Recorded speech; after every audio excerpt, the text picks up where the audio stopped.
morning, everybody. Wooden combed harps.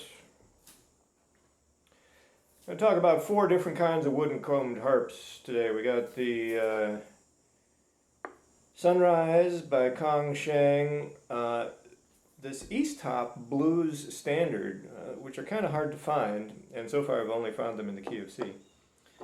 The Marine Band Deluxe and the Dabell Nobel. The first question is, why a wooden combed harp? Well, you know, a lot of people, I think, are led into the conclusion that a wooden combed harp somehow sounds different than a plastic or a metal combed harp. You know, violins and cellos and even pianos, guitars, and so forth are made out of wood, so that's got to be tonally advantageous, right? I don't think it works that way with harmonicas any more than it does, for example, this table. You know, the table is made out of wood, and that makes it look better, but it doesn't make it sound any better when you blow on it. The way that the harmonica is built and the way that the sound is produced out of a harmonica has a lot more to do with the reeds, the reed material, and the shape of the cover plates than it does with the comb material. And Pat Misson, I'll put a link to his article in the description section, does a really nice workup of different comb materials and sound. The bottom line is, though, that there's not a whole lot of difference. For example, let's see, which one of these is the Marine Band? I have this Marine Band Deluxe here, which sounds like this. Right? And I have a Marine Band that has a custom comb by Andrew Zajac. Not sure how to pronounce his name. He makes these things up in Canada. They're really great combs. It's made out of recycled beaver pelt.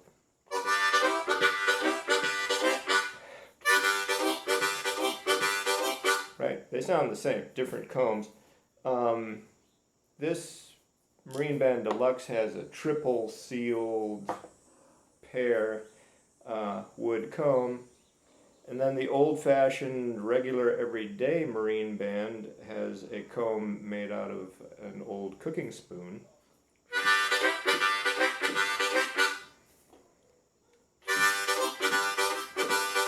Yeah, they sound like Marine Band harmonicas. This is going to be a problem. Go outside and play. I have to feed this. I'll be right back. And I'm back. Alright, so, tone notwithstanding, why get a wooden combed harp? Well, quite frankly, they're cool. There's just something about the wooden comb that's kind of old school, and they look nice. You know, where's the camera there? They've got these neat, you know, aesthetics to them. They tend to be a little on the upper end of the manufacturer's lineup, and so, you know, one assumes that there's more attention paid to the quality of the build, but primarily the reason to get one is because they're cool. There's a cool factor there. That said, they are more expensive, you know, because it takes a lot more work to mill the individual combs out of a block of wood than it does to injection mold plastic combs, which you can do, you know, about a gazillion of them for 10 cents. So they're going to cost you more. These all cost in the neighborhood of $50 to $60. But you know, the costs are somewhat understandable. The Easttop and the Honer are both made out of pear wood. And I've seen maybe, 2 pear trees over the course of my entire life. And they're some scraggly looking trees too. It would take a lot of those trees to make a substantial number of harps. So that's got to cost some money. The Dabell is made out of maple, and then the Sunrise is made out of something called Sanders wood. I don't don't know what that is. Might even be more scraggly than a pear tree, who knows. All right, enough on that. What about these four? Let's talk about straight out of the box playability. The best of the lot was easily the Marine Band Deluxe. Responsive, great tone, didn't need any gapping, you know.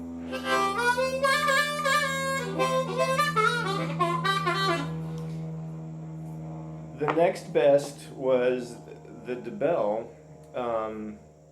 Could play all the notes. The only problem with this one was that it wasn't not, for me anyway, it was not gapped all that well, and so I had to go back in and re-gap a number of the reeds so that it played a little bit more responsively.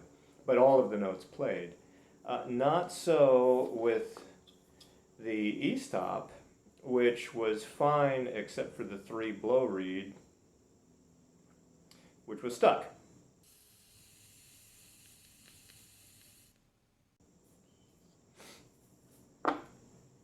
And the Sunrise played fine, except for the 2 draw, which on a bend made kind of a ghastly noise.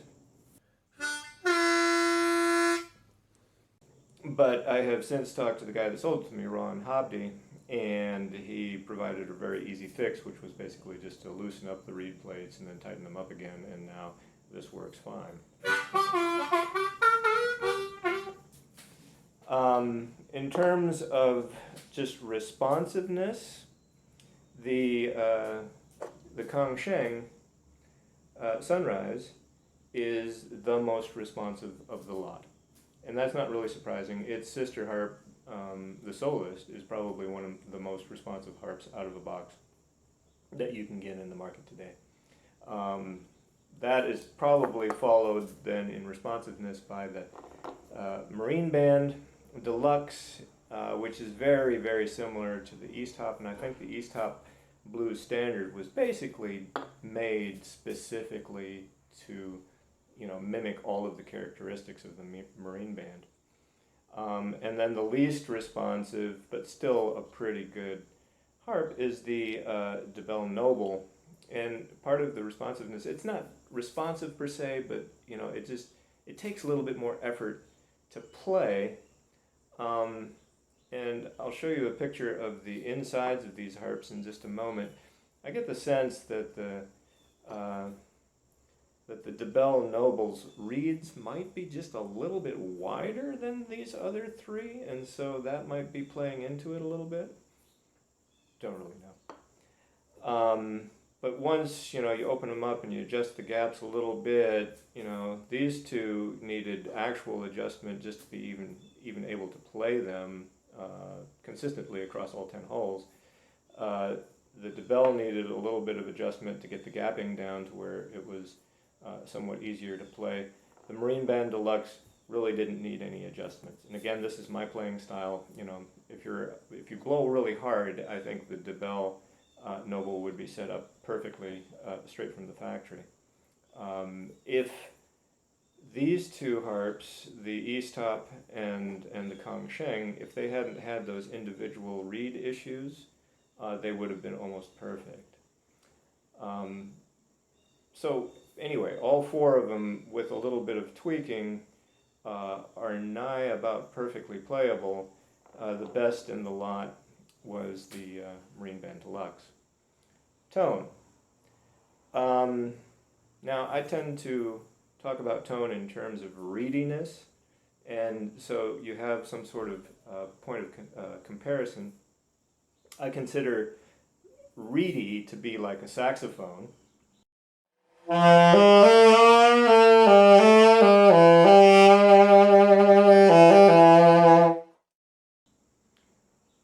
And the opposite of that would be, I don't know, a piano, for example.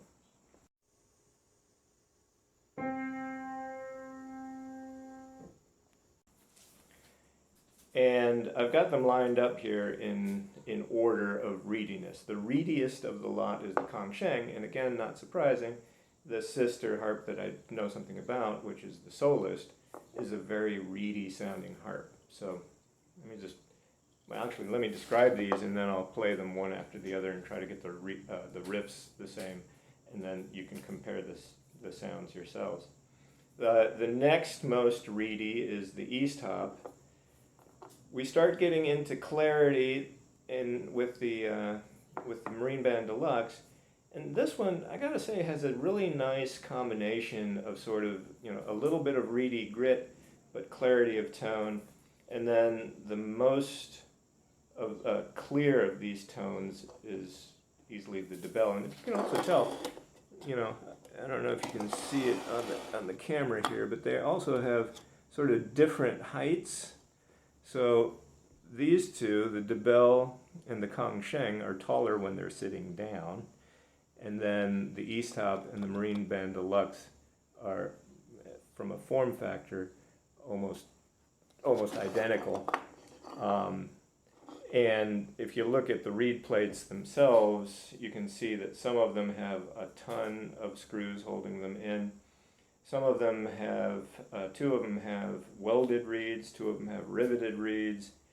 The Hohner cracks me up. They have 3 screws holding on their reed plates. It will hold on and it will not wiggle off. We make these things very, very tight. I can say that I'm German. Also, nimm's mir nicht ernst, okay? Anyway. So, let's see what they sound like one after the next. All right?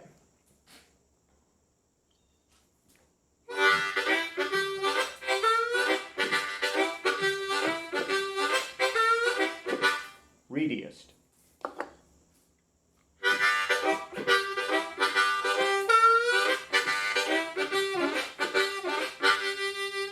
Next reediest, and by the way, the Easttop is by far the loudest of these 4, and I think that's also because the cover plates are the widest, so it has the thickest profile this way, which gives you some resonance within the reed plate cover plates. I might have said reed plates before. I meant cover plates. Widest cover plates. So a loud, still reedy sound, not as reedy, I think, as the Sunrise. All right, I've blathered on long enough for you to have forgotten what this sounds like. That's the Easttop.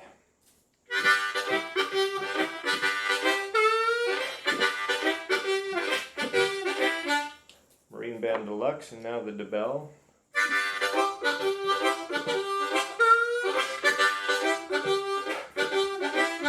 Again, they're all 4 fairly similar, but I think reedy, not quite so reedy, fairly clear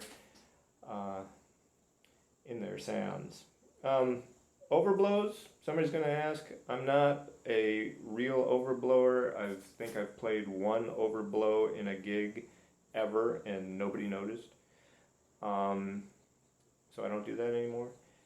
But of them, for me, I can sometimes squeeze out the 7 overblow on a regular riff.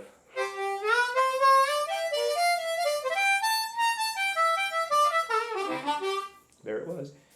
And I can do that on all 4.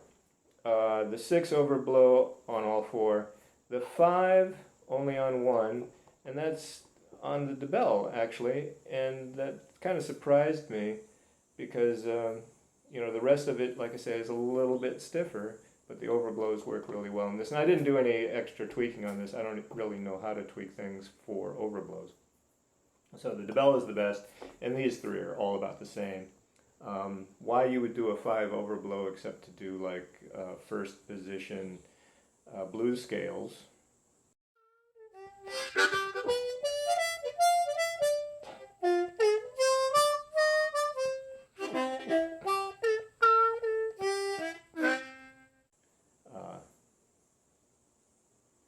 Anyway, so that's essentially the rundown of these things. Again, 50 to 60 bucks.